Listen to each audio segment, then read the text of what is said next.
par rapport au sacré, c'est quelque chose de très dangereux à mon avis. Et donc oui, c'est une question importante, il faut séparer le religieux du politique, c'est notre seule solution en tout cas aujourd'hui.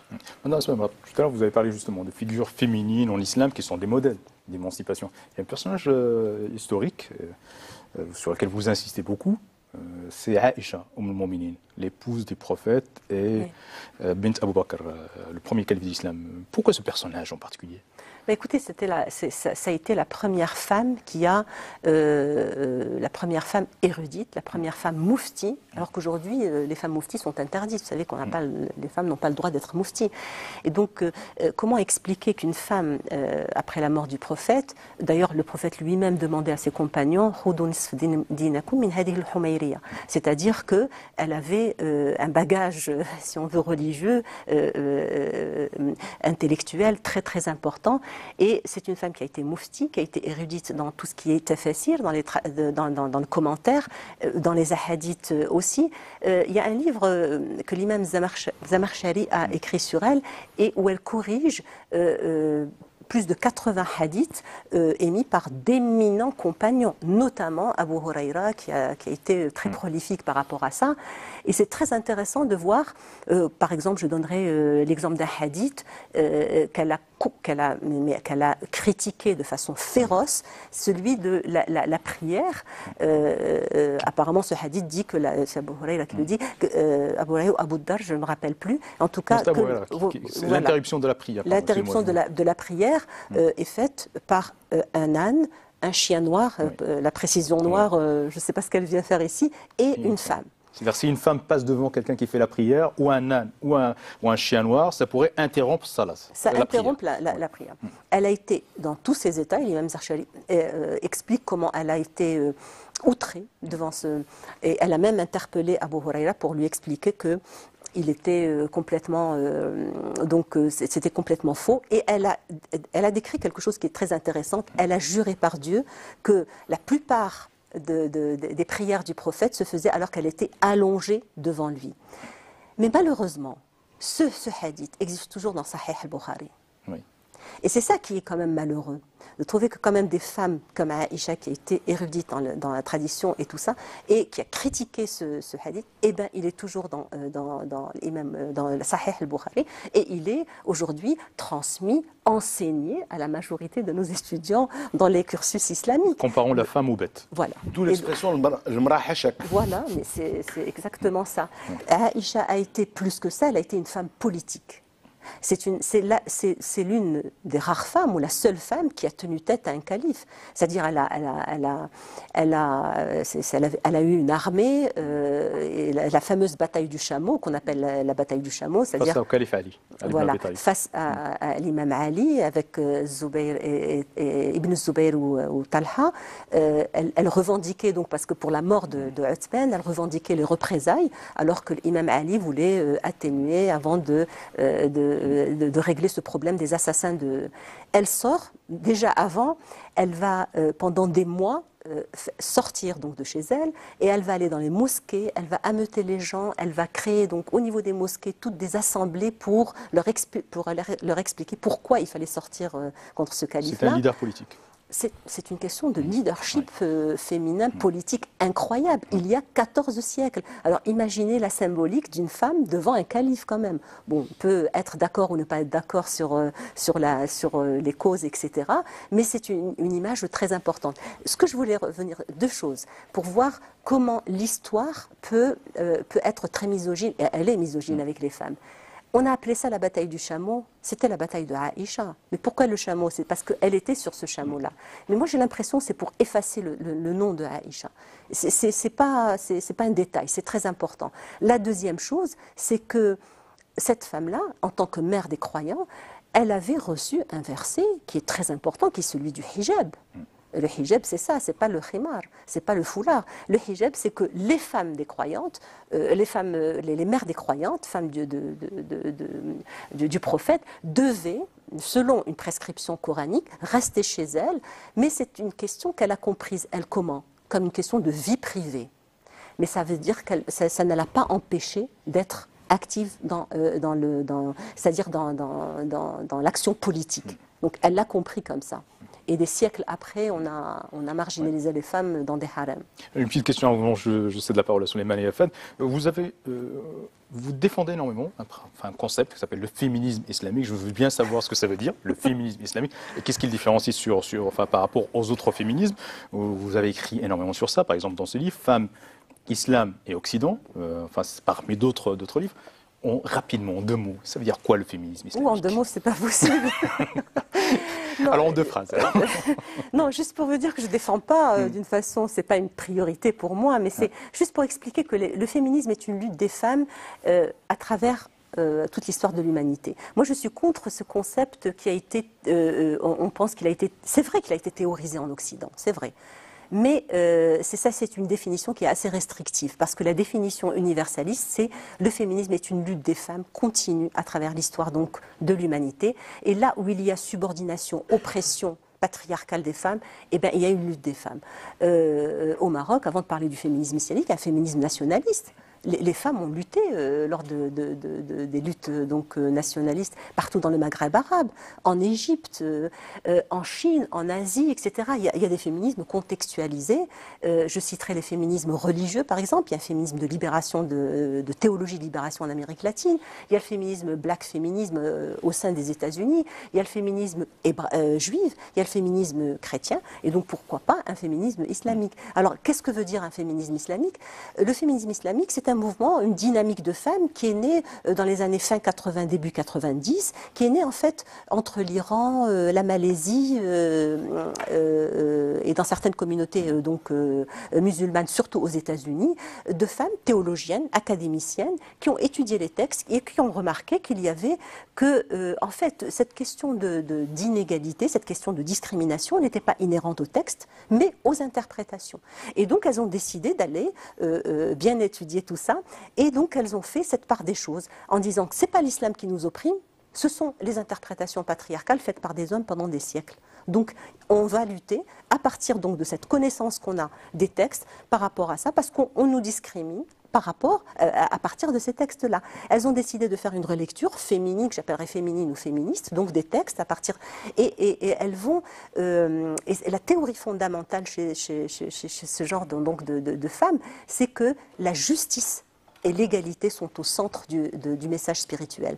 Et donc c'est ce qu'elles revendiquent et c'est ce qu'elles prônent. En fait, vous prônez une sorte de troisième voie, c'est-à-dire c'est une voie à la fois réformiste et en même temps décoloniale. Est-ce que ça veut dire que l'émancipation des femmes occidentales, c'est un mirage pour les femmes musulmanes? Pas du tout, mais pas du tout, pas du tout. Écoutez, je reviens aussi sur ça parce que on confond les principes universels du féminisme et les modèles du féminisme. Il y a des principes universels du féminisme où toutes les féministes sont d'accord avec. Ce sont la dignité des femmes, leur émancipation, leurs droits égalitaires et leur autonomie. Ça, c'est des principes universels que toutes les féministes du monde entier, qu'elles soient en France, en Chine, en Amérique latine ou au Maghreb, partagent. Par contre, les modèles ne peuvent pas être pareils. Moi, je ne peux pas prôner au Maroc un féminisme français. Même en France, il y a 4 ou 5 types plus de modèles de féminisme. Il y a le féminisme libéral, radical, républicain, écologique, etc. Donc on ne peut pas. Les fémènes, hein, le dernier modèle de féminisme. Donc non, c'est pas contre le féminisme occidental. On est contre, en tant que féministe musulmane, je dirais que je suis contre une certaine hégémonie, c'est-à-dire une pensée hégémonique féministe, qui veut parler au nom de toutes les femmes du monde. Et c'est pour ça que je m'inscris dans cette perspective décoloniale. Je veux décoloniser justement cette vision qu'ont certaines féministes occidentales de dire vous allez vous libérer comme nous, contre le religieux, contre vos spécificités culturelles, contre... Non. Et ça, je crois que c'est légitime. Une question? Oui, j'ai une question. Plusieurs, j'imagine. Bon. Les propos de Mme Mrabout qui sont passionnants. Je partage votre appréciation sur le féminisme et ses différentes interprétations et applications sociétales. Mais est-ce que vous ne pensez pas qu'aujourd'hui, vous devriez être une féministe musulmane marocaine? C'est-à-dire qu'à travers votre perception et votre appréciation et conception de l'islam, est-ce que vous ne pensez pas qu'aujourd'hui, par rapport au féminisme tel qu'on le conçoit un peu partout, il devrait y avoir aussi un modèle marocain qui permettrait justement à la marocaine de se libérer de l'esprit machiste, de la misogynie, de l'inégalité, y compris dans l'application de la Constitution, puisqu'on constate aujourd'hui qu'il n'y a pas encore l'égalité des genres, malgré les articles qui le proclament. Vous ne pensez pas qu'il faut il faut aussi être marocain et marocaine pour avoir sa propre marche vers le féminisme? Oui, moi je suis tout à fait d'accord. Quand je dis féministe musulmane et que je parle de contexte et de mon modèle est marocain. Il est marocain. Je suis une Marocaine, je suis ancrée dans une réalité qui est marocaine, et donc je ne peux que être une féministe musulmane marocaine. Et ces questions dont dont vous parlez m'interpellent. Justement, la Constitution, quand elle a stipulé l'égalité dans l'article 19, une égalité parfaite, égalité entre hommes et femmes, qui est une avant-première par rapport aux autres constitutions donc des pays arabo-musulmans, moi je suis très contente parce que c'est vraiment très avant-gardiste, mais je suis assez sceptique ou plutôt je me pose des questions par rapport à cette égalité parce qu'il faut lire entre les lignes, même pas entre les lignes. L'article est là, il est clair. Cette égalité est conditionnée par des constantes fédératrices. Et les constantes fédératrices qu'on appelle tawabit, entre ces constantes fédératrices, on a l'islam, al-mu'tadil, la religion musulmane modérée. Alors là, tout est permis. Parce que tout un chacun peut vous dire, moi j'interprète... qu'est-ce qui est modéré, qu'est-ce qui ne l'est pas? Qu'est-ce qui ne l'est pas? Donc voilà, c'est ça notre combat aujourd'hui, qu'on soit des féministes séculaires, laïques, des féministes qui travaillent à partir du référentiel islamique, etc. C'est ça notre combat aujourd'hui, c'est de montrer que ce conditionnement n'a pas lieu d'être, mais il ne peut se faire que si on fait une lecture réformiste des textes. Monsieur Moucher, je crois que vous avez une question, une dernière question avant de passer au face-à-face. Oui, sur le voile. C'est un débat donc, qui est récurrent, enfin c'est une mode ici au Maroc et en même temps, et puis peut-être aussi dans d'autres pays. On a publié dans Din Dunya un article, un dossier qui expliquait comment le voile est devenu musulman. Est-ce qu'il n'y a pas un paradoxe, c'est-à-dire justement des trois religions révélées, le voile, dans l'islam, le voile occupe une position très réduite. Comment se fait-il que, alors que dans les textes, donc l'obligation du voile n'est pas du tout claire, alors que c'est un impératif de la religion chrétienne et que c'est répandu aussi chez les juifs, comment on explique qu'aujourd'hui la question se cristallise à ce point dans notre religion qui est ce retour au voile? Parce que tout se cristallise sur le corps des femmes. C'est une évidence. Et aujourd'hui, quand on a une civilisation islamique qui est en décadence, et qui ne vit plus l'islam en tant que spiritualité, elle le vit en tant qu'identité. Et je dis souvent, très souvent, que les femmes sont le dernier bastion identitaire à défendre. Et justement, leur corps est ça. Aujourd'hui, depuis des années, je vais le dire, depuis qu'il y a eu l'idéologie politique de l'islam, il y a eu une réduction justement du corps des femmes à leur voile. C'est-à-dire que tout l'islam, par rapport à une femme, se réduit à un voile. Et ça, c'est un discours qui s'est focalisé justement sur ça, alors que, comme vous dites, ce n'est pas du tout une priorité au niveau des textes. Et la liberté de choix doit primer ici. C'est une prescription, j'appellerais même pas une prescription, c'est un verset qui existe, mais à la différence, et ça c'est important quand même de le dire, à la différence des autres textes, notamment de Saint Paul, et c'est là d'où vient toute la problématique, Saint Paul a été le premier à parler du voile de la femme comme étant une soumission à l'homme. Or, dans aucun verset du Coran, vous allez trouver cette soumission à l'homme. Vous avez un seul verset d'ailleurs qui parle de ça, mais ce n'est pas une soumission à l'homme. Donc les femmes que vous avez autour de vous, qui aujourd'hui sont... il y en a certaines qui le font par spiritualité, par choix spirituel, par liberté de choix, mais la majorité le font parce qu'on leur a dit que c'est la seule façon d'être de bonnes musulmanes. Et donc mais il ne faut pas oublier l'autre logique totalitaire qui aussi demande à ces femmes d'enlever leur voile parce que c'est un signe de soumission, etc. Donc ça répond à la même logique totalitaire et c'est la liberté de choix qui doit primer. Justement, vous pensez quoi, enfin, rapidement, sur le débat sur le voile qu'on voit dans certains pays, notamment en France? Mais c'est une hystérie collective par rapport à ça, c'est incroyable. Et parce que, justement, il faut comprendre un peu les Français, ça revient à cette question de Saint-Paul. Ils ne font pas, c'est-à-dire ils n'arrivent pas à sortir de leur ethnocentrisme et de comprendre que ça peut avoir une autre exception, c'est-à-dire expression, ou ça peut être formulé d'une autre façon dans les autres religions. Comme ils ont cette image de Saint-Paul qui l'a cité comme ça, le voile, la femme doit mettre le voile parce qu'elle doit être soumise à l'homme, à son époux, donc ça se répercute sur leur image des femmes qui sont voilées maintenant en France. Et puis c'est-à-dire que cette posture frileuse avec la religion, leur histoire, avec l'Église, fait que les Français, devant la visibilité de l'islam, sont très mal à l'aise, etc. Et puis avec toute l'islamophobie rampante. Mais je ne veux pas m'arrêter là. Je veux dire que aussi dans les communautés musulmanes en France, il y a une réaction qui est à tout ça, à toutes les inégalités sociales, à toutes les problématiques qu'on connaît. Et là aussi, on est en train d'avoir une religiosité qui se réduit justement pour les femmes à ce voile-là. Et il n'y a pas de débat sur ça. Et justement, ça donne une image complètement négative des femmes en France. Merci. On va passer au face-à-face. Souleymane, vous avez posé la dernière question, maintenant vous aurez... Vous aurez 3 minutes. Vous posez les questions que vous voulez, en 3 minutes. Alors, on va passer au face-à-face. Fadi Assa, 3 minutes. Moi en premier. Ah, ben, bien sûr, oui, parce que c'est Souleymane qui a posé la dernière question. Donc, ça, ok, merci, c'est Abdallah. Moi, je vais d'abord juste faire un tout petit commentaire sur ce que vous venez de dire. Je suis tout à fait d'accord avec vous. J'étais très souvent d'accord avec vous ce soir. Je voudrais juste faire remarquer une chose, c'est que la perception du voile en Occident, elle doit être mise par rapport aussi aux extrémismes auxquels ça donne des communautés qui sont déboussolées pour les raisons que vous avez expliquées, mais parce qu'entre le voile et la burqa, entre le voile et le khimar, il y a des montagnes. Oui. Mais quand on voit aussi que la femme marocaine maintenant, alors que l'été approche, se prépare à mettre le maillot islamique, on tremble aussi à cette idée de cette représentation de la féminité à travers ces monstruosités. Ça, c'est mon appréciation personnelle. Maintenant, moi, j'ai 2 petites questions à vous poser.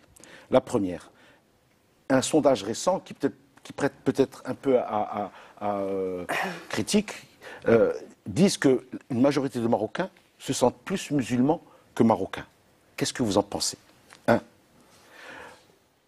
deuxième question, c'est par rapport à la séparation entre la sphère privée et la sphère publique. Est-ce que la religion doit faire partie de la sphère privée ou de la sphère publique? Je vous remercie. Écoutez, pour la question la première question, c'était la question les Marocains. Est-ce qu'on est musulmans avant d'être marocains ou est-ce qu'on est marocains avant d'être musulmans?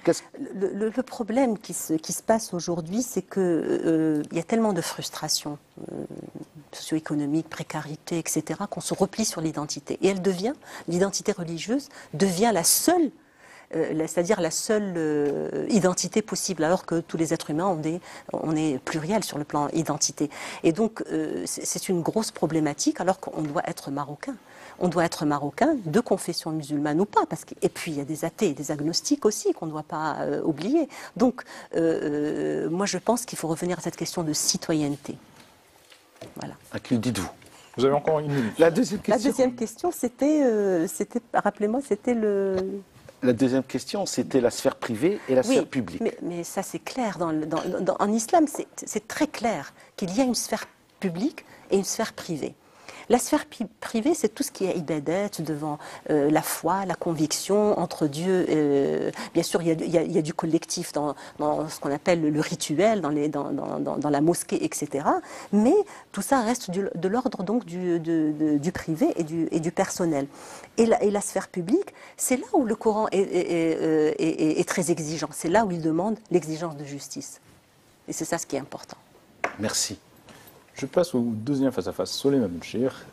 Alors, Asma El-Marabat, on a eu le plaisir de vous entendre, d'entendre votre pensée. Moi, j'aimerais qu'on revienne un petit peu sur votre parcours. Parce que vous avez un parcours très atypique, et donc c'est ce qui explique aussi votre cheminement intellectuel. Vous êtes biologiste de formation, vous êtes médecin, pardon. Est-ce que vous faites partie de ces scientifiques que le mystère de la science a ramené vers la religion? Est-ce que la science un rapport dans votre intérêt pour la religion et pour le travail sur ces thématiques-là? Franchement, non. Non? Non. C'était pas du tout le côté scientifique. Je le garde. Je suis très rationaliste par rapport à ça. Bien sûr, ça vous aide dans votre travail? Oui, j'ai une éthique, bien sûr, une éthique islamique ou musulmane par rapport à ma vision des choses en tant que, mais je fais la part des choses entre ce qui est scientifique et ce qui est spirituel et religieux. Non, c'est pas du tout ça. Vous avez aussi abordé votre voyage en Amérique latine. Oui. Qui apparemment vous a beaucoup formé, vous a beaucoup appris, notamment dans votre démarche, dans la démarche sociale de votre analyse de la religion. Est-ce que vous pouvez nous en dire plus? Alors moi, en Amérique latine, la chose qui m'a, franchement, qui m'a réconciliée avec l'islam, c'était la théologie de libération. Je trouve que c'est une des théologies les plus révolutionnaires qu'il y a au monde.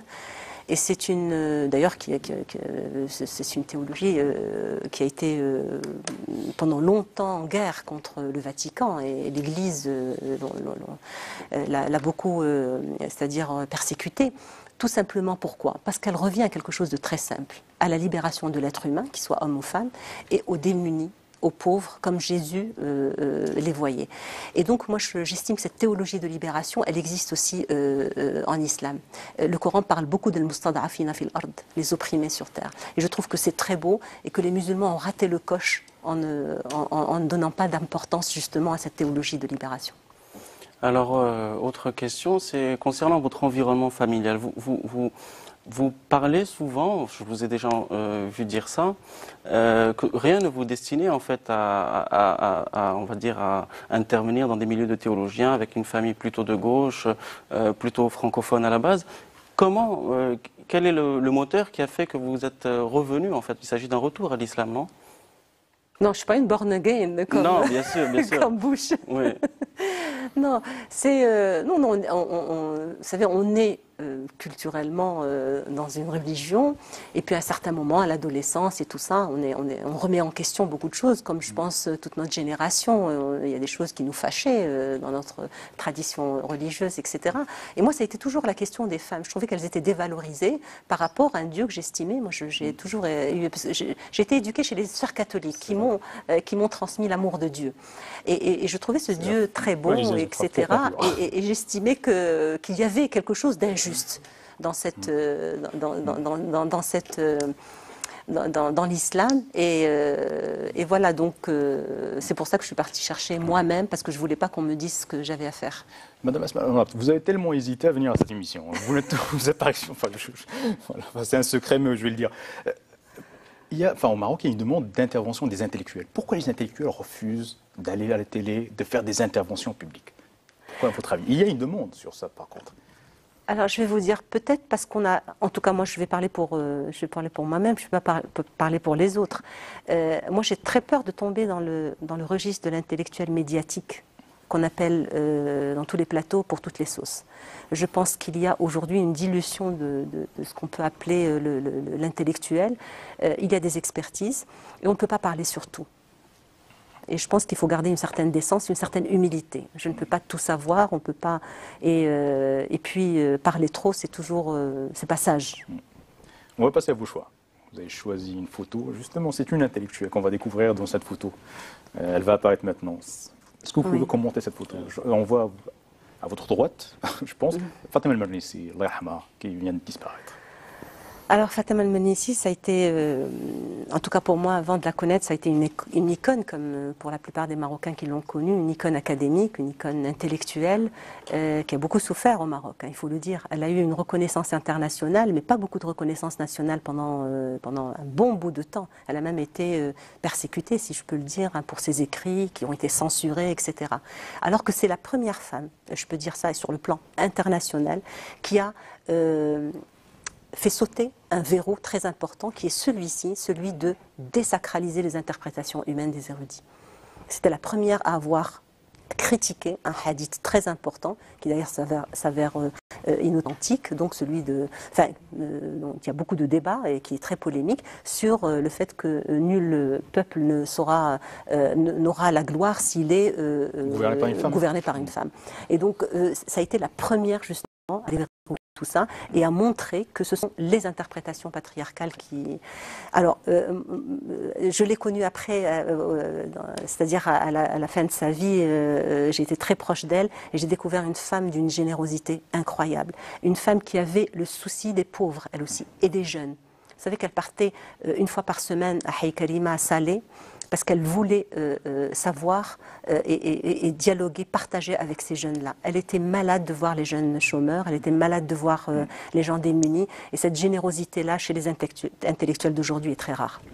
Autre choix, c'est une phrase d'un faqih du 8e siècle de l'Hégire, c'est Ibn Qayyim Jawziyya. L'objectif divin sur terre est d'établir la justice et l'équité entre les êtres humains. Toute voie menant à la justice et à l'équité est inhérente à la voie religieuse et n'est pas en contradiction avec elle. Ibn Qayyim Jawziyya, 12e siècle, Hanbalite, littéraliste rigoriste, élève de Ibn Taymiyyah, mais qui est... Il est marxiste. qui est d'une ouverture incroyable. Donc aujourd'hui, permettez-nous de faire un ijtihad pour contextualiser justement toutes ces interprétations et être en phase avec justement les défis de notre société. Merci Madame Asma Al-Barout. Notre émission touche à sa fin. Je tiens à vous remercier pour votre intervention, pour ce débat très passionnant, enfin en tout cas pour moi et je pense aussi pour nos invités. Je remercie aussi Souleymane Benchir et Fadi Atta. Nous avons vu plusieurs sujets. Je vais faire une synthèse de débat. Il faut décoloniser, selon vous, le code pénal marocain. Les inégalités sont le résultat des interprétations des hommes. Vous avez insisté aussi sur le rôle du personnage de Aïcha, qui est un leader politique et dont ce rôle a été escamoté plus tard. Et après, vous avez dit que tout se cristallise autour des corps féminins. Merci beaucoup, merci d'avoir suivi cette émission. Confidence de presse retrouve son horaire habituel dimanche 10 juillet à 19h, tandis que mercredi prochain, à la même heure, vous allez retrouver l'excellent Jamal Goulassen et Moubachat Al Ma'akoum. Merci beaucoup et à très bientôt.